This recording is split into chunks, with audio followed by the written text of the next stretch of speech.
Hello दोस्तों, कैसे हैं आप सब। हमारी कहानियां देखने के लिए हमारे चैनल को सब्सक्राइब कीजिए और हाँ, बेल आइकॉन पर क्लिक करना मत भूलिएगा। दुल्हन के लाल जोड़े में अपने बिस्तर पर बैठी नताशा अपने पति विवेक का इंतजार कर रही थी। थोड़ी देर बाद विवेक उसके कमरे में दाखिल होता है। उसे देखते ही नताशा के दिल की धड़कन बढ़ जाती है। विवेक उसके पास आता है और उसके बगल में बैठ जाता है। उसके बाद उसके हाथों को अपने हाथों में लिए वो उससे कहता है कि नताशा, तुम्हें देखकर लगता है कि सच में ऊपर वाले ने तुम्हें फुर्सत से बनाया है। अच्छा, ऐसा क्यों? अब क्या कहूँ, मेरे पास शब्द नहीं है तुम्हारी खूबसूरती को बयां करने के लिए। अरे, इतनी जल्दी हार मान जाएंगे तो काम कैसे चलेगा। आज तो हमारी पहली रात है, आज तो जी भर के तारीफ कर लीजिए।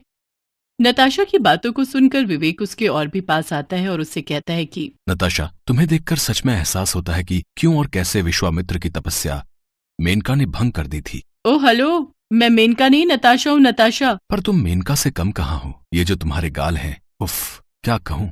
इन गोरे गोरे गालों को देखकर लगता है कि बस इसे देखता रहूं, तुम्हारी जुल्फों से खेलता रहूं, तुम्हारी आंखों की मस्ती में डूब जाऊं और फिर कभी न बाहर आऊं। विवेक की बातों को सुनकर नताशा शर्मा जाती है और उसकी ओर देखते हुए कहती है तो फिर डूब जाओ ना, देर किस बात की, मैं भी तो बेकरार बैठी हूँ। विवेक नताशा को गले से लगा लेता है और फिर आती है तो सिर्फ दोनों की जोर जोर से सांस लेने की आवाज। लेकिन अचानक उन तेज सांसों की आवाज पर ब्रेक लग जाता है और एक जोरदार आवाज आती है कार में ब्रेक लगाने की। क्या हुआ विवेक? नताशा देखती है कि विवेक तो शेरवानी पहने उसकी बगल में बैठा है और वो दोनों कार में है। असल में नताशा अपने घर से विदा होकर अपने ससुराल यानी विवेक के घर जा रही थी। रास्ते में उसकी आंख लग गई और वो सपनों में खो गई। ओह, ये एक सपना था, चलो कोई नहीं, थोड़ी देर बाद तो ये सपना सच ही होने वाला है। ये सोचकर नताशा ने विवेक की ओर देखा, लेकिन विवेक तो अपनी सुंदर बीवी को छोड़कर बाहर का नजारा देखने में व्यस्त था। बहरहाल कुछ देर के बाद नताशा अपने ससुराल पहुंची और जैसे कि एक नई बहू के साथ होता है, उसकी सास ने उसका स्वागत उसकी आरती उतार कर किया और फिर उन्होंने विवेक की ओर देखकर कहा, लाखों में एक बहू आई है मेरी, लाखों में एक। क्यों विवेक? लेकिन विवेक ने अपनी माँ की बातों का कोई जवाब नहीं दिया। नताशा को थोड़ा अजीब तो लगा, लेकिन उसने कुछ नहीं कहा। उसी रात की बात है, नताशा अपने बिस्तर पर बैठी विवेक का इंतजार कर रही थी और मन ही मन कई तरह के ख्यालों में खोई हुई थी। तभी विवेक ने कमरे में प्रवेश किया और जैसा कि होना था वही हुआ। नताशा के दिल की धड़कन काफी तेज हो गई। काफी नर्वस फील कर रही हूँ मैं, न जाने क्या होगा। और ये मेरे दिल की धड़कनें क्यों इतनी तेज हो गई हैं? ऐसा लगता है कि दिल ही निकलकर बाहर आ जाएगा। लेकिन जितनी तेजी से उसका दिल धड़क रहा था, उतनी ही तेजी से वो कुछ पलों में सामान्य भी हो गया और उसका कारण था विवेक का अजीब बर्ताव और उसके अजीब से कपड़े भी। अरे, ये इन्होंने बाबाओं वाले कौन से कपड़े पहन लिए और ये नीचे जमीन पर क्यों सो रहे हैं? नताशा के जहन में एक के बाद एक सवाल उठ रहे थे, लेकिन किसी का भी उसके पास जवाब नहीं था। थोड़ी देर बाद विवेक जमीन पर ही सो गया। नताशा को ऐसी सुहागरात की उम्मीद तो बिल्कुल भी नहीं थी। नताशा को इस घर में आए लगभग 10 दिन हो गए थे, लेकिन इन 10 दिनों में विवेक ना तो उसके पास एक सेकंड के लिए भी बैठा और ना ही कोई बात की। आज रात भी जब विवेक उसी तरह जमीन पर सो गया तो क्या बात है? क्या ये मेरी या मेरे घर वालों की किसी बात से नाराज हैं जो मेरे साथ ऐसा व्यवहार कर रहे हैं? मुझे इनसे बात करनी होगी, ऐसा ना हो कि मेरा घर बसने के पहले ही उजड़ जाए। नताशा बिस्तर से नीचे उतरी और विवेक के बगल में जाकर लेट गई। उसके बाद उसने विवेक को पकड़ लिया और कहा कि क्या बात है जी, आप इस तरह नीचे जमीन पर क्यों सोते हैं? मुझसे कोई गलती हो गई है क्या? लेकिन जैसे ही नताशा ने विवेक को टच किया, उसे बिजली का झटका सा लगा और वो तुरंत उठकर बैठ गया और नताशा से बोला, प्लीज मुझसे दूर रहिए और हाँ, मुझसे किसी बात की कोई उम्मीद मत रखिएगा आप। क्या हुआ जी, आप मुझसे नाराज हैं क्या? नताशा ने ये बात विवेक के हाथ को अपने हाथ में लेकर कही, लेकिन विवेक ने तुरंत ही उसका हाथ झटक दिया। देखिए, आप खामखा अपना टाइम खराब कर रही हैं। मैंने कहा ना मुझसे दूर रहिए। अरे, ऐसे कैसे दूर रहिए? मैं पत्नी हूँ आपकी, आप ब्याह कर लाए हैं मुझे, मेरा आप पर हक है। कोई हक नहीं है, कोई नहीं। मैंने कहा ना मुझसे बिल्कुल दूर रहिए। मैं आपकी कोई भी इच्छा पूरी नहीं कर सकता। क्यों? कोई कमी है आप में? अगर है तो फिर शादी क्यों की? कमी तो कोई नहीं है, लेकिन शादी के लिए मैंने अपने घर वालों को बहुत मना किया था। नताशा से शादी के पहले विवेक ने अपने घर वालों से इस शादी के लिए कई बार इनकार किया था और इसका कारण था, माँ, आपको पता है ना, मैंने सारी जिंदगी ब्रह्मचारी रहने का व्रत लिया है। फिर आप लोग क्यों मेरी शादी करने की जिद पर अड़े हुए हैं? विवेक बेटा, मैं माँ हूँ तुम्हारी। तू मेरा इकलौता बेटा है। मेरी भी कई सारी उम्मीदें हैं जो मैंने तुमसे लगा रखी है। माँ, क्या फायदा उन उम्मीदों का? मैं कोई उम्मीद पूरी नहीं कर सकता।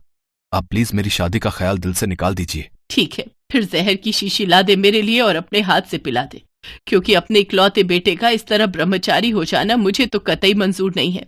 विवेक ने जब नताशा से अपने ब्रह्मचारी होने की बात कही तो उसका सिर चकरा गया। उसे अपने कॉलेज के दिन याद आ गए।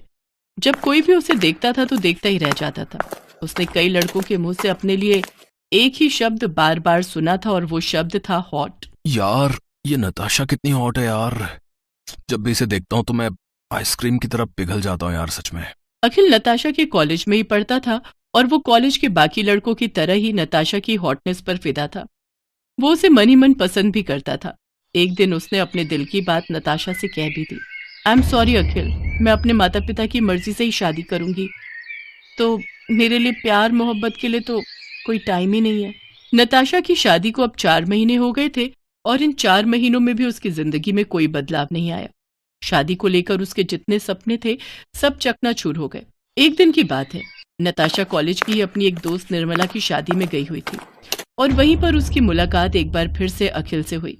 नताशा यार, वो कॉलेज की बात से अब तक खफा है क्या? अब तो तेरी शादी हो गई, अब तो तू बहुत खुश होगी। जैसा तू चाहती थी वैसा ही हो गया। अखिल की बातों का नताशा ने कोई जवाब नहीं दिया, लेकिन उसकी आंखों में आंसू आ गए और उसके आंसू देखकर अखिल ये भांप गया कि नताशा शायद अपनी शादी से बहुत खुश नहीं है।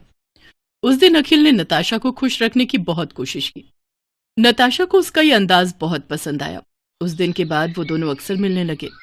नताशा को अखिल का साथ अब बहुत पसंद आने लगा। अरे हाँ बाबा, बोला ना मैं आऊंगी। तुम एक ही सवाल बहुत बार पूछते हो अखिल। नताशा बहुत खुश रहने लगी थी। वो घंटों अखिल से बातें करती, उससे मिलती, उसके साथ बहुत समय बिताती। नताशा अब विवेक को उसी तरह इग्नोर करने लगी जिस तरह वो उसे किया करता था। हालांकि नताशा और अखिल के बीच कोई गलत संबंध नहीं था। वो एक दोस्त के नाते ही एक दूसरे से मिलते थे। शुरू शुरू में तो विवेक को कोई खास फर्क नहीं पड़ा, लेकिन फिर धीरे धीरे उसे नताशा की हरकत चुभने लगी। उसे नताशा का इस तरह किसी गैर मर्द से बातें करना और उससे मिलना अखरने लगा, लेकिन वो करता भी क्या। अरे, मुझे ये क्या हो रहा है? मैं तो ब्रह्मचारी हूं ना, फिर मुझे ये सब बातें क्यों बुरी लगने लगी हैं? ये कैसा संकेत है? उन्हीं दिनों विवेक के घर एक गुरुजी आए। विवेक की माँ को गुरुजी पर बहुत आस्था थी। विवेक भी उन्हें बचपन से देखा करता था और उन्हें गुरुजी की बातें बहुत पसंद थी। वो कई बार उनसे अपनी उलझनों का हल भी पा लेता था। विवेक एक बार फिर से नई उलझन में था, इसलिए उन्होंने बाबा जी से पूरी बात खुलकर कही। विवेक, ये जो तुम्हारे साथ हो रहा है वो तुम्हारे किए का ही परिणाम है। तुम कोई साधु बाबा तो हो नहीं जो ब्रह्मचारी बनने का प्रण ले लिया। वैसे साधुओं ने भी अपने घर बसाए हैं। गृहस्थ आश्रम में रहकर भी तुम अपनी पूजा भक्ति को जारी रख सकते हो। देखो, ईश्वर ने तुम्हें इस समय एक पति का रोल दिया है, उसे अच्छे से निभाओ, नहीं तो कल को ऊपर वाले की अदालत में तुम्हें जवाब देना होगा। बाबा जी की बातों को सुनकर विवेक को अपने किए पर बहुत अफसोस हो रहा था। उसी दिन की बात है, नताशा सोने की तैयारी कर रही थी कि तभी विवेक ने उसे पीछे से आकर पकड़ लिया और कहा कि मुझे माफ कर दो नताशा, मैंने तुम्हारे साथ बहुत अन्याय किया है, लेकिन मेरे अन्याय की सजा तुम मेरे साथ भी अन्याय करके मत दो। प्लीज, तुम उस लड़के से मिलना छोड़ दो। तुम मेरी पत्नी हो, मेरी बनकर रहो। मैं तुम्हें हर वो सुख दूंगा जो एक पति अपनी पत्नी को देता है। और आपका ब्रह्मचारी का प्रण? वो तो टूट गया। तुम्हारी जैसी हॉट बीवी जिसकी हो, भला वो ब्रह्मचारी रह भी कैसे सकता है? उसकी बातों को सुनकर नताशा मुस्कुराने लगी और फिर दोनों ने एक दूसरे को गले से लगा लिया। हेलो दोस्तों, कैसे हैं आप सब?